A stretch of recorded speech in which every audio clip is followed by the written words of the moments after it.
Je ne peux qu'imaginer, entouré par ta splendeur, que ressentira mon cœur. Vais-je danser pour toi, Jésus, émerveillé par ta beauté, debout dans ta présence, ou tomber sur mes genoux, chanterai-je Alléluia, incapable de m'exprimer, je ne peux qu'imaginer. Je ne peux qu'imaginer. Eh bien, je vous invite à tourner avec moi dans Matthieu 5, le verset 7. Donc, on va débuter notre 6e leçon. Matthieu 5 et le verset 7. Heureux les miséricordieux, car ils obtiendront miséricorde. Oh là là, quel passage, hein? Heureux les miséricordieux, car ils obtiendront miséricorde. Personnellement, je pense que c'est un enseignement de Jésus que je trouve le plus difficile, c'est d'apprendre à pardonner. C'est ce qu'on va voir dans cette prochaine leçon. Donc, notre histoire est remplie de faits exprimés par des gens qui ont témoigné l'esprit qui agissait à notre Sauveur, c'était la miséricorde. Donc, lorsque Jésus est venu faire ce sacrifice ultime sur la croix pour chacun de nous, donc tous ceux et celles qui l'ont vu, s'il y a une chose qu'ils ont pu remarquer, c'est la miséricorde de Jésus. Imaginez-vous, accusé injustement, s'en va mourir sur une croix sans jamais ouvrir la bouche, sans jamais se plaindre. Souffrir, oui, ça devait paraître dans son visage parce que les sévices qui lui ont été inculqués quand même, c'était difficile physiquement parlant, mais jamais il a tenté de lever la voix, de hausser la voix, puis de dire « Vous êtes injustes, c'est moi le Fils de Dieu ». Il l'a dit lorsqu'il marchait librement, mais lorsqu'il a été amené à la croix, il s'est tout simplement, comme ça nous dit dans Isaïe 53, qu'il était comme une bête qu'on l'emmène à l'abattoir, puis il s'est laissé faire parce qu'il voulait tout simplement démontrer que c'est ce que le Père voulait pour son Fils, afin que nous, on ait accès à la vie éternelle à travers ce sacrifice.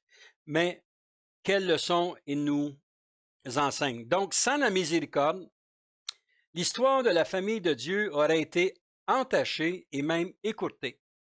Savez-vous que si vous lisez la parole depuis du début et que vous voyez chacune des sections, lorsqu'on est dans la Genèse, on va dans l'Exode, lorsqu'on s'en va dans Josué, qu'on voit même à travers les rois, à travers les chroniques, que s'il n'y aurait pas eu miséricorde, s'il n'y aurait pas eu une forme de pardon qui était inculquée, qui s'est témoignée à travers les différentes personnes qui étaient appelées à marcher selon les désirs de Dieu, il n'y en aurait pas d'histoire. L'Église ne serait même pas ici aujourd'hui. On aurait fini, au début, ça aurait été terminé. Pourquoi? Parce que les gens se seraient entretués, puis c'est fini. Mais Dieu a inculqué cette petite action-là dans la vie de plusieurs personnes. Et comme on va voir aujourd'hui, on va plutôt parler de l'Ancien Testament, de voir comment est-ce que Dieu agit. Donc, dans Genèse 12,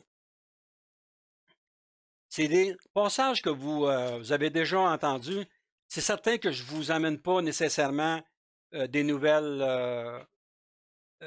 versets, mais des fois de les voir dans une façon exprimée différemment, dans un contexte différent, ça nous aide à comprendre un peu la richesse de la parole. Donc, dans Genèse 12, et le verset 1 à 3, lorsque l'Éternel dit à Abraham, « Va-t'en de ton pays, de ta patrie, et de la maison de ton père, dans le pays que je te montrerai, je ferai de toi une grande nation, et je te bénirai.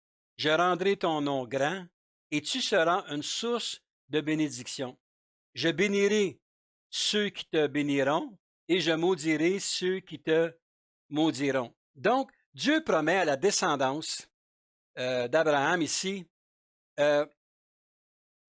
qu'il était pour être béni dans la suite des choses, mais on va voir à travers cette étude ce soir comment il a fallu que la bénédiction vienne du fait qu'on apprenne à être miséricordieux, qu'on apprenne à pardonner.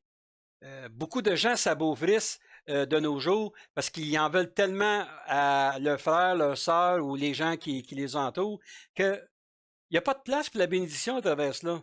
C'est que sont focusés sur la vengeance au lieu tout simplement d'être miséricordieux et de passer outre telle et telle situation. Donc, mais nous savons que Sarah et Abraham ont décidé d'agir quand il semblait douter la véracité de Dieu dans toute cette histoire. Vous vous en souvenez de cela?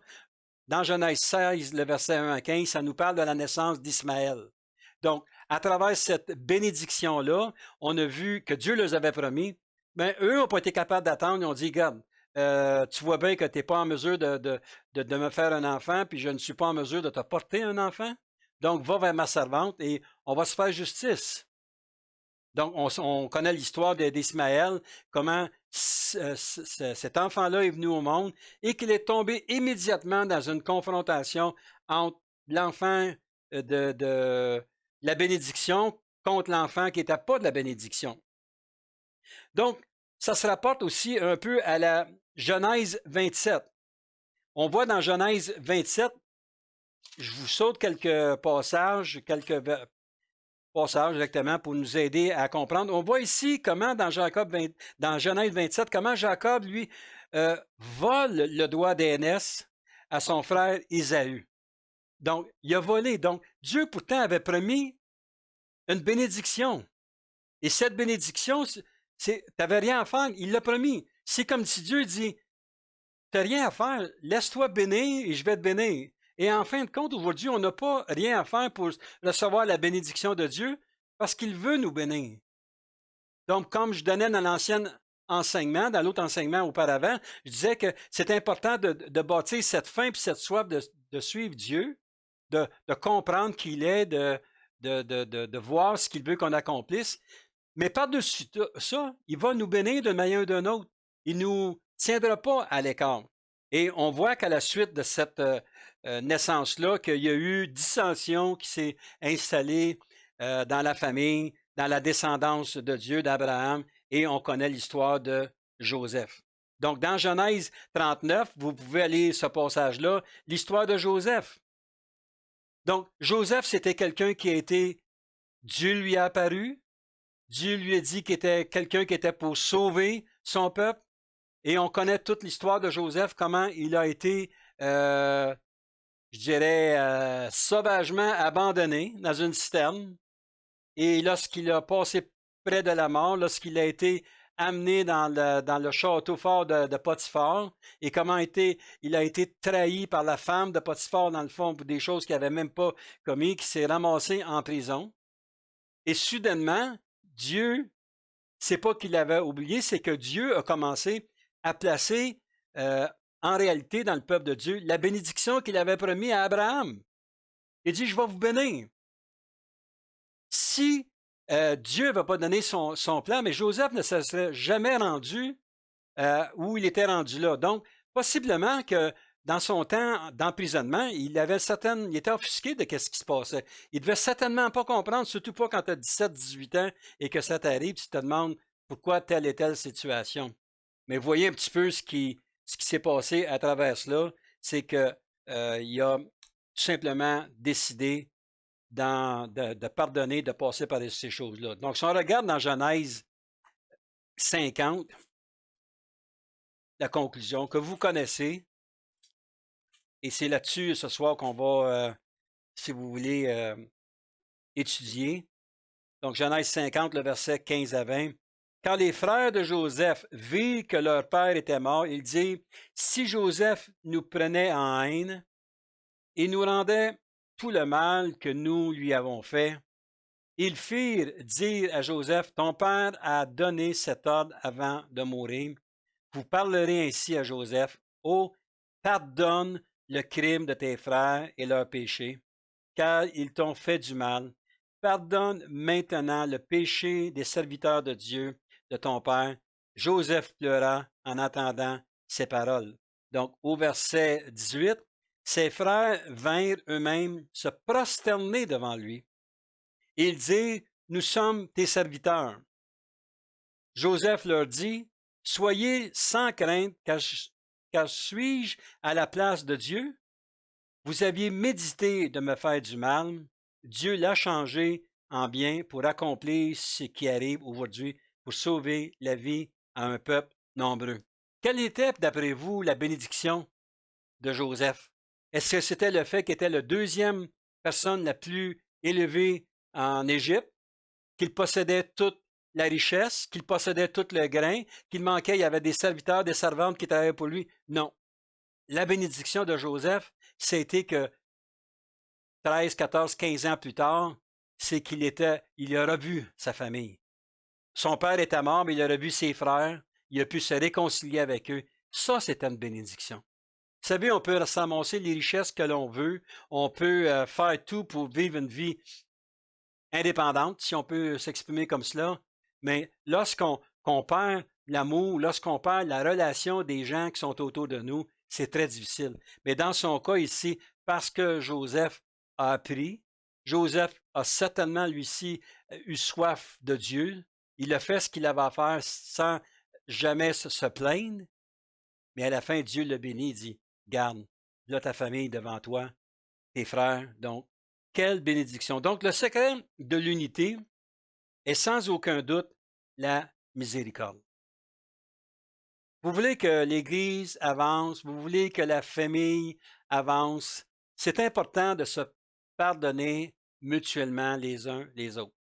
C'est important que l'enfant apprenne à pardonner, même à ses parents, qui n'ont pas toute la sagesse, qui n'ont pas tout le savoir comment faire, et de leur dire, ben écoute, ils ne sont pas obligés de nier les voix directement, je te pardonne pour l'erreur que tu as faite, mais de comprendre que le père et la mère sont humains. Mais la même chose pour le parent. Lui-ci doit apprendre à pardonner, pas être en accord avec peut-être l'injustice qu'ils font, mais que dit, regarde, je te pardonne, je te conseille de t'approcher de Dieu, de chercher le Seigneur de tout ton cœur, et tu vas voir des choses qui vont se passer dans ta vie.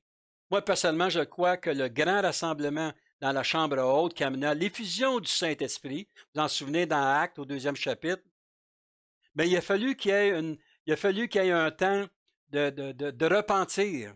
Il a fallu qu'il y ait un temps de se pardonner mutuellement, de se dire comment on a été égoïste, comment on a mal agi par rapport lorsqu'on était face à la croix, comment on a peut-être murmuré, critiqué les frères et les sœurs qui étaient là.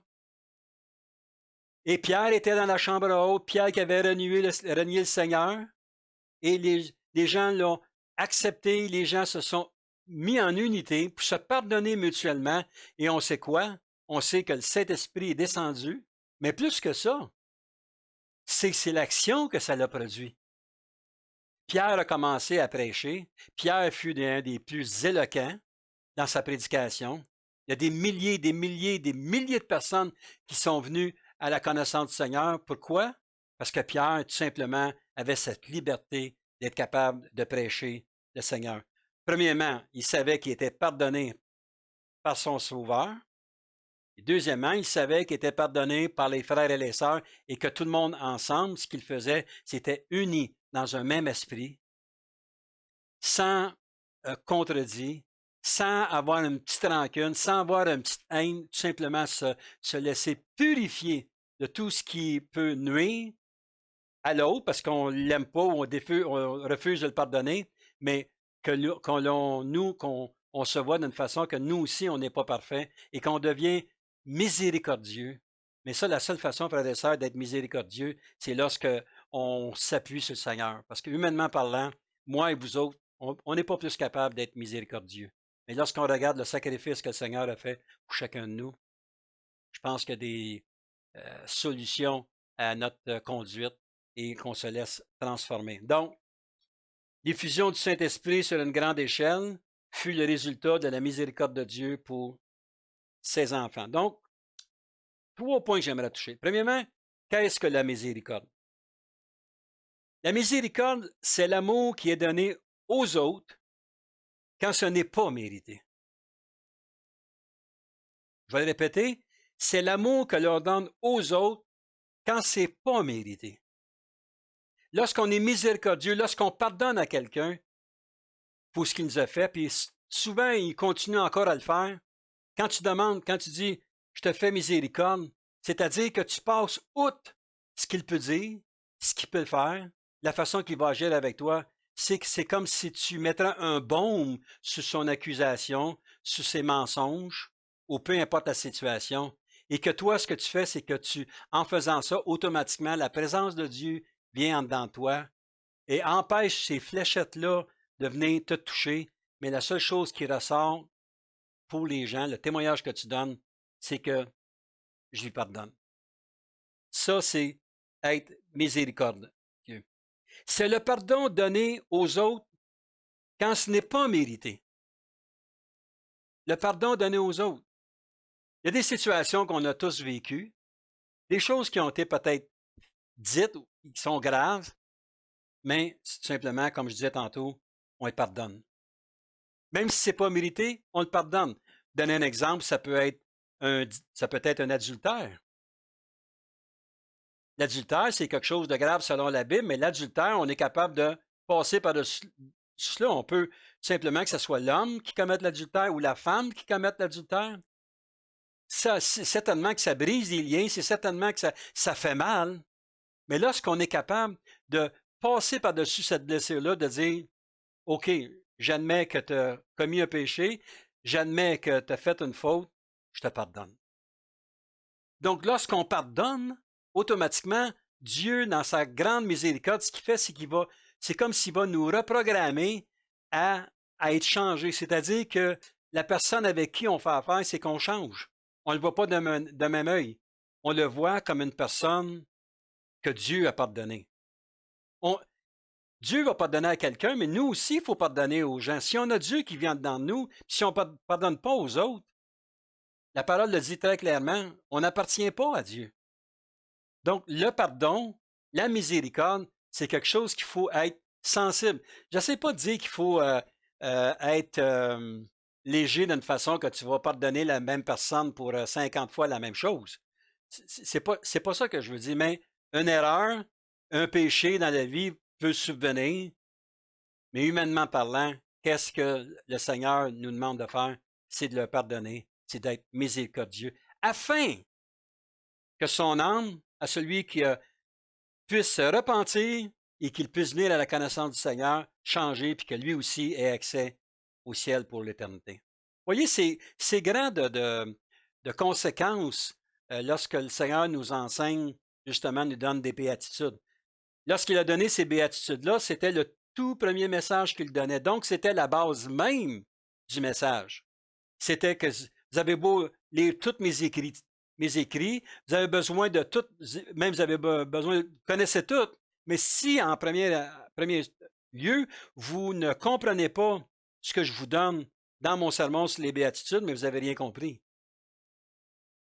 Le Seigneur nous demande d'avoir faim et soif de lui, il nous demande d'être miséricordieux. Donc, ça veut dire, c'est que c'est d'endosser la nature divine de Dieu sur nos épaules, de dire, Seigneur, accomplis ce que tu veux faire dans ma vie. Un collègue qui préparait les gens pour un éventuel ministère avait organisé une mise en scène afin de découvrir sur quel fondement était basé leur cœur. La mise en scène était basée sur la parole du bon Samaritain. Donc, allons lire ensemble dans Luc 10.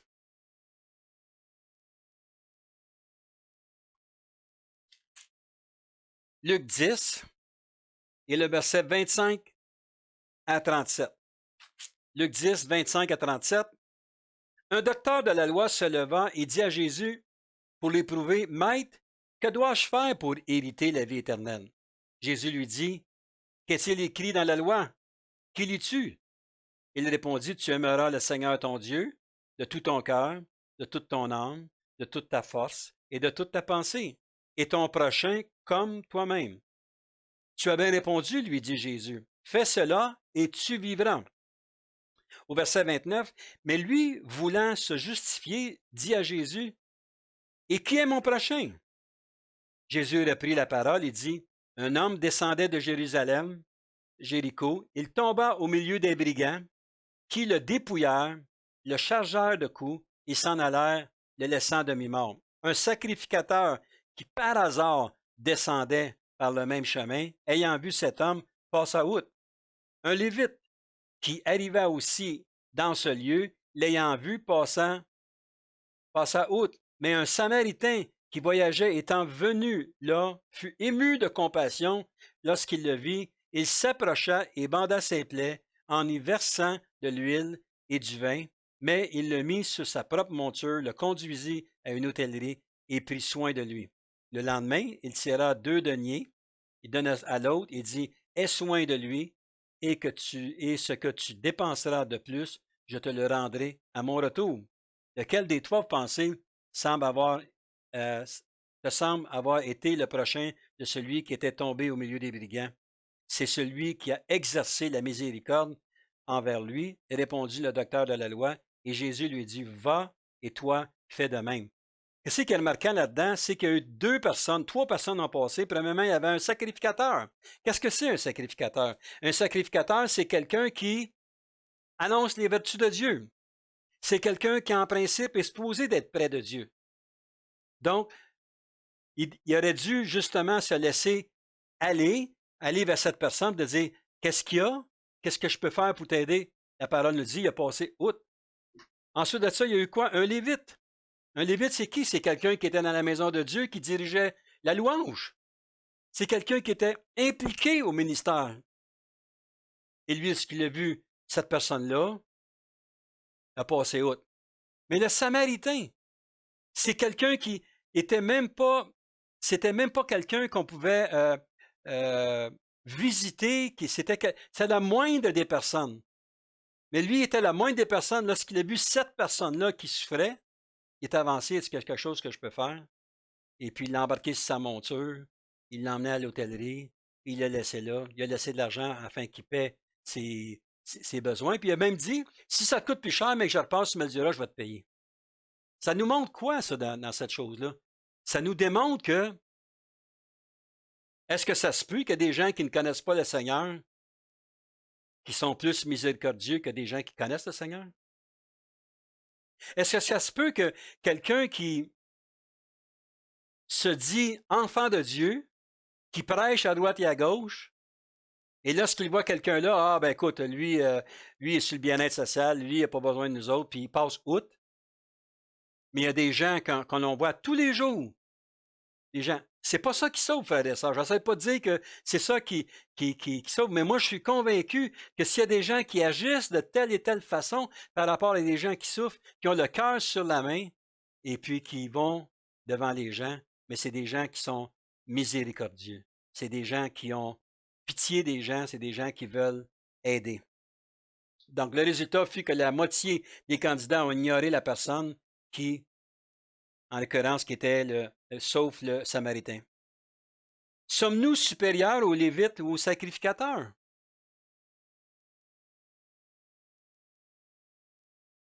On peut se poser la question, qui sommes-nous par rapport à Dieu? Est-ce que Dieu a une meilleure évaluation des gens qui sont nécessairement au ministère, des 5 ministères, ou si Dieu met ses yeux sur les gens qui sont miséricordieux, des gens qui tiennent ça simple, et lorsqu'il a besoin que quelqu'un soit touché, soit rencontré, que c'est cette personne-là de l'Assemblée, ou peu importe où, qui connaît le Seigneur, qui va au-devant, qui va aider. D'importantes questions à se poser. Nous vivons dans une société qui est renfermée sur elle-même. Le me, myself and I, comme on dit souvent.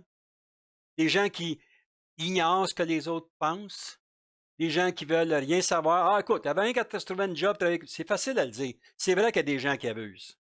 C'est vrai qu'il y a des gens qui sont plus difficiles que d'autres à être aimés ou appréciés. C'est sûr qu'il y a certaines personnes que c'est plus difficile pour nous d'avoir à notre table.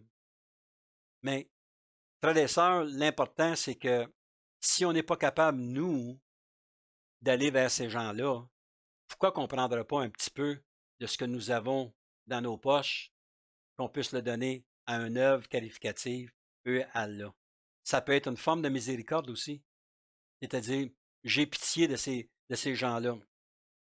Selon le grec, le mot miséricorde veut dire plein de pitié. Peut être traduit aussi par plein de compassion. Dans Matthieu 15, et le verset 21 et 28, Matthieu 15, 21 et 28, Jésus étant parti de là, se retira dans le territoire de Tyr et Sidon. Et voici une femme cananéenne qui venait de ses contrées, lui cria, « Aie pitié de moi, Seigneur, fils de David. Ma fille est cruellement tourmentée par le démon. » Il ne lui répondit pas un mot, et ses disciples s'approchèrent et lui dirent avec instance, imaginez-vous les disciples, « Renvoie-la, car elle crie derrière nous. » Il répondit, je n'ai été envoyé qu'aux brebis perdues de la maison d'Israël. Mais elle vint se prosterner devant lui, disant, « Seigneur, secours-moi. » Il répondit, « Il n'est pas bien de prendre le pain des enfants et de le jeter aux petits chiens. »« Oui, Seigneur, dit-elle, mais les petits chiens mangent les miettes qui tombent de la table de leur maître. » Alors Jésus lui dit, « Femme, ta foi est grande, qu'il te soit fait comme tu veux. » Et à l'heure même, sa fille fut guérie. Jésus, elle a pu tout simplement ignorer cette femme-là. Pourquoi moi je perdrais mon temps avec une Cananéenne? Mais il a été ému de compassion. Il a passé l'éponge sur ce que cette personne-là pouvait transparaître ou laisser, laisser voir. Non. Jésus dit, ta foi est tellement grande qu'à l'heure même, sa fille fut guérie. Dans un autre texte, dans Matthieu 18, et le verset 21 à 35, alors Pierre s'approcha de lui et dit, « Seigneur, combien de fois pardonnerai-je à mon frère lorsqu'il péchera contre moi? Sera jusqu'à 7 fois? » Jésus lui dit, « Je ne te dis pas jusqu'à 7 fois, mais jusqu'à 70, soit fois 7 fois. » Donc 70 fois 7 fois. C'est pourquoi le royaume des cieux est semblable à un roi qui voulut faire rendre compte à ses serviteurs. Quand il se mit à compter, on lui amena un qui devait 10 000 talents. Comme il n'avait pas de quoi payer, son maître ordonna qu'il fût vendu, lui, sa femme, ses enfants et tout ce qu'il avait, et que la dette fût acquittée. Le serviteur se jetant à terre, se prosterna devant lui et dit, « Seigneur, aie patience envers moi, et je te paierai tout. » Ému de compassion, le maître de ce serviteur le laissa aller et lui remit sa dette. Après qu'il fut sorti, ce serviteur rencontra un de ses compagnons, imaginez-vous, un de ses compagnons qui lui devait 100 deniers. Donc, les 100 deniers, c'était minime comparativement à ce que celui qui venait d'être acquitté valait une fortune. Il le saisit, l'étranglait en disant, « Paie ce que tu me dois. » Son compagnon, se jetant à terre, le suppliait, disant, « Aie patience envers moi, et je te paierai. » Mais l'autre ne voulut pas, et il alla le jeter en prison jusqu'à ce qu'il ait eu payé ce qu'il devait. Ses compagnons, ayant vu ce qui était arrivé, furent profondément attristés. Ils allèrent rencontrer à leur maître tout ce qui s'était passé. Donc, au verset 32, alors le maître fit appeler ce serviteur et lui dit, « Méchant serviteur, je t'ai remis en entier ta dette, parce que tu m'en avais supplié. Ne devrais-tu pas aussi avoir pitié de ton compagnon, comme j'ai eu pitié de toi? » Et son maître, irrité, le livra au bourreau jusqu'à ce qu'il eût payé tout ce qu'il devait. C'est ainsi que mon Père céleste vous traitera si chacun de vous ne pardonne à son frère de tout son cœur. Profond comme texte, c'est. Je pense que le texte veut paumer le mot. Et puis, comment on est prêt à se faire pardonner, comment on est prêt à se faire accepter par l'amour de Dieu. Mais lorsque quelqu'un nous fait quelque chose, là, on est prêt à le pointer, on est prêt à l'évincer. C'est pas ça que le Seigneur, c'est pas ça, la miséricorde. Deuxième point, l'expression de la miséricorde. Ici, on va dans 1er Jean. Donc, l'expression, comment Dieu va un peu plus loin avec cela. 1 Jean 2, le verset 1 et 2. Ça nous dit, mes petits-enfants, je vous écris ces choses afin que vous ne péchiez point et que si quelqu'un a péché, nous avons un avocat auprès du Père, Jésus-Christ le juste. Il est lui-même une victime expiatoire pour nos péchés, non seulement pour les nôtres, mais aussi pour ceux du monde entier. Wow, quelle parole! Donc Dieu intervient dans cette portion-là, qui dit à Jean, dis cela. Jésus est mort, Jésus est ressuscité, il est assis à la droite du Père, puis même si la miséricorde de Dieu est tellement grande que même si on pêche, il dit, garde, on va vous aider, je vais vous mettre un avocat. Je ne sais pas si vous avez déjà passé en cours, mais avoir un avocat à côté de nous, c'est quelque chose de spécial. Il y a des gens qui payent une fortune pour avoir des avocats, puis des fois, l'avocat, la seule chose qu'il veut, c'est l'argent qu'il peut rapporter. Quand il marche à 300 puis 400 pièces à l'heure. Mais ici, Jésus était placé à la droite du Père comme un avocat permanent. Il est à temps plein. Il ne travaille pas juste du lundi au vendredi. Il est là 7 jours par semaine, 365 jours par année, que si quelqu'un de nous pêche, il y a un avocat qui va dire, Père, il a déjà donné son cœur à Jésus, il s'est converti. Donc, il va être absolu de ce péché-là. Dans Jean 2, le verset 7 à 11, « Bien-aimés, ce n'est pas un commandement nouveau que je vous ai écrit, mais un commandement ancien que vous avez eu dès le commencement. Ce commandement ancien, c'est la parole que vous avez entendue. Toutefois, c'est un commandement nouveau que je vous écris, ce qui est vrai en lui et en vous, car les ténèbres se dissipent et la lumière véritable paraît déjà. Celui qui dit qu'il est dans la lumière et qu'il est son frère est encore dans les ténèbres. Celui qui aime son frère demeure dans la lumière et aucune occasion de chute n'est en lui. On va relire ça ici. Celui qui aime son frère demeure dans la lumière et aucune occasion de chute ne lui est donnée. Donc, ça veut dire que lorsque tu aimes ton frère, que tu lui pardonnes automatiquement ce qu'il a fait, oui, il y a des choses qui font. Donc, Dieu te place dans une situation où la tentation ne viendra pas de te saisir. Tu ne seras pas une occasion de chute pour tomber.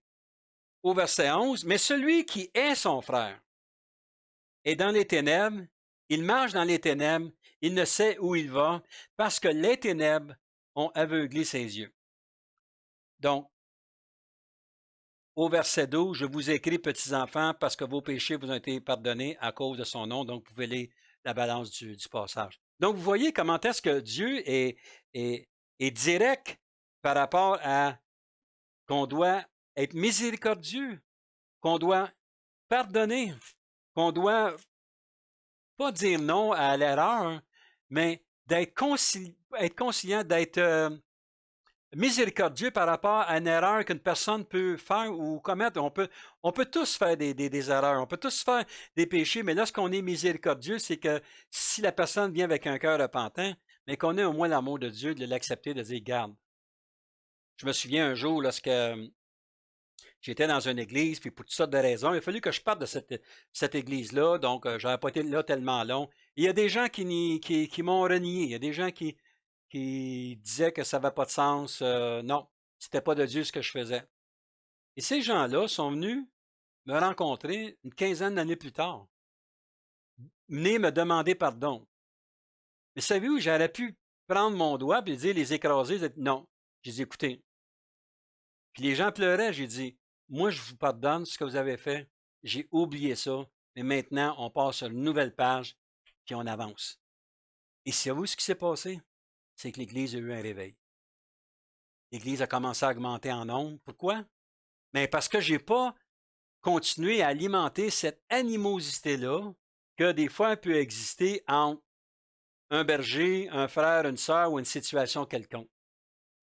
Et j'ai demandé à des gens qui en voulaient réciproquement à des gens de l'Assemblée, j'ai dit, je vous demande une chose maintenant, vous allez aller voir les personnes contre qui vous avez murmuré, critiqué, expliquez-vous, pardonnez-vous réciproquement, puis vous allez voir comment ça va bien aller. Ces gens-là se parlent aujourd'hui, ces gens-là avancent aujourd'hui, et Dieu a béni beaucoup l'Église. Pourquoi? Mais parce qu'on est miséricordieux, on n'est pas parfait. Jean 3, le verset 1 à 10. Voyez quel amour le Père nous a témoigné parce que pour que nous soyons appelés enfants de Dieu, et nous le sommes. Si le monde ne nous connaît pas, c'est qu'il ne t'a pas connu. Bien-aimés, nous sommes maintenant enfants de Dieu, et ce que nous serons n'a pas encore été manifesté, mais nous savons que lorsque cela sera manifesté, nous serons semblables à lui, parce que nous le verrons tel qu'il est. Quiconque a cette espérance en lui se purifie, comme lui-même est pur. Quiconque pêche transgresse la loi, et le péché est la transgression de la loi. Or, vous le savez, Jésus apparut pour ôter les péchés. Il n'y a point en lui de péché. Quiconque demeure en lui ne pêche point. Quiconque pêche ne l'a pas vu et ne l'a pas connu. Verset 7, petits enfants, que personne ne vous séduise. Celui qui pratique la justice est juste, comme lui-même est juste. Celui qui pêche est du diable, car le diable pêche dès le commencement. Le Fils de Dieu apparut afin de détruire les œuvres du diable. Quiconque est né de Dieu ne pratique pas le péché, parce que la semence de Dieu demeure en lui. Il ne peut pécher parce qu'il est né de Dieu. C'est par là que se font reconnaître les enfants de Dieu et les enfants du diable. Quiconque ne pratique pas la justice n'est pas de Dieu, non plus que celui qui n'aime pas son frère. C'est lot de conséquences, donc il faut comprendre tout cela. Donc, je lisais une petite histoire ici, l'histoire que j'avais lue il y a plusieurs années. Donc, une histoire nous parlait d'une jeune infirmière qui travaillait dans un hôpital, dans une section d'hôpital, où les gens étaient traités comme étant sans valeur. L'aile psychiatrique.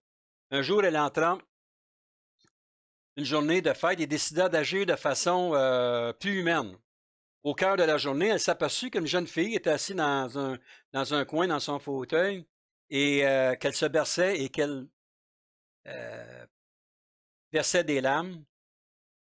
Elle découvrit pour la première fois de sa vie que peu importe qui nous sommes et notre situation, les gens ont des sentiments. Et savez-vous quoi? Elle était sensible à tout cela afin que par la miséricorde que nous démontrons, les gens peuvent changer. Donc, elle a été vers cette jeune fille et cette jeune fille a été transformée et cette jeune fille a commencé à se mêler avec les gens qui étaient là. Pourquoi? Parce que quelqu'un qui a marché peut-être outre ses habitudes, ces choses, au lieu d'ignorer, elle a été là, puis elle a été voir cet enfant-là. Donc, vous voyez comment est-ce que ça peut être bénéfique lorsqu'on se donne, on va devant les gens, on est là, puis on regarde ce qui peut se faire. Dieu, il veut qu'on soit compatissant, qu'on soit miséricordieux et que l'on puisse faire ce que lui-même aurait fait. Donc, et troisième point en terminant, les résultats à s'attendre concernant la miséricorde de Dieu. Donc, attention à vos jugements. Dans Matthieu 7 et le verset 1 à 2,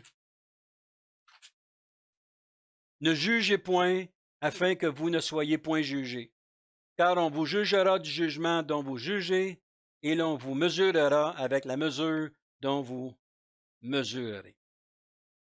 Assez direct, ce que le Seigneur nous donne. Donc, même le Jacques, dans son épître, dans Jacques 2, le verset 13, il nous dit « Car le jugement est sans miséricorde. » Le jugement est sans miséricorde. Pour qui n'a pas fait miséricorde? La miséricorde triomphe du jugement. Donc, si vous ne voulez pas être jugé, on a intérêt à ce que l'on soit miséricordieux, c'est-à-dire de pardonner, d'être conciliant, de donner une deuxième, une troisième, une quatrième chance afin que les gens puissent avancer. Donc, un jugement peut être rendu, mais la miséricorde, c'est ce qui fait foi de tout et une source de guérison pour les deux parties. Si vous refusez de pardonner, si vous refusez d'être miséricordieux, bien, vous êtes possiblement les personnes les plus malheureuses au monde. C'est comme si vous aviez un cancer à l'interne de votre cœur, de votre corps, et vous ne vous sentez pas bien, vous vous sentez accusé, vous vous vous sentez négligé, vous vous sentez mis de côté par tout le monde. Pourquoi? Parce que peut-être à la base, c'est qu'on a oublié qu'on doit pardonner et qu'on doit aussi être miséricordieux. Donc, je vous encourage à lire Romains 6, le verset 19 à 23. Donc, on ne le lira pas ce soir. Empêcher la miséricorde de nous faire son œuvre nous empêche de vivre pleinement la liberté que Dieu nous a attribuée. Donc, Dieu veut que nous vivions dans la liberté. Et la liberté que Dieu nous demande, c'est qu'on apprenne à pardonner, se pardonner réciproquement. Et vous savez, on va avancer tout le monde ensemble. Donc, en conclusion, selon les textes que nous avons vus aujourd'hui, nous pouvons facilement conclure cette étude en disant que le secret du bonheur dans la vie d'un individu est d'être quelqu'un qui est miséricordieux, ce qui est l'image parfaite de notre Sauveur Jésus. Amen. Que le Seigneur vous bénisse abondamment et passez un bon temps de partage.